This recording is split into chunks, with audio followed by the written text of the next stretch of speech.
za nobeno lokacijo v Sloveniji ne moremo izključiti potresa, ki bi povzročil poškodbe. Izkazalo se je, da so bile pod vodo lokacije, ki sploh niso bile na radarju teh tveganj.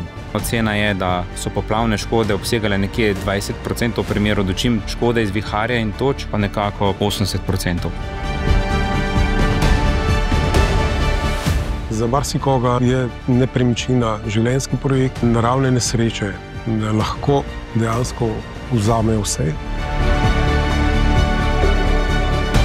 Zdaj Ljubljana po sami potresni nevarnosti ni sicer na najvišji točki, ampak zaradi naseljenosti pa seveda zelo ogrožena. Tipično je, da po potresih pride do eksplozij, recimo, ali pa do počenja cevi, kar pomeni, da en škodni dogodek lahko povzroči ogromno škodo. Če bi se v Ljubljani pojavil podoben potres, kot se je leta 1895, smo ocenili, da je bila mediana škode nekaj čez 7 milijard evrov. Ljudje se niso tako dobro zavedali samega rizika izpostavljenosti do poplave, kot pa dejansko je ta rizik bil. Ne omenjam recimo, da so največje škode tudi presegale krepko 50 000 evrov.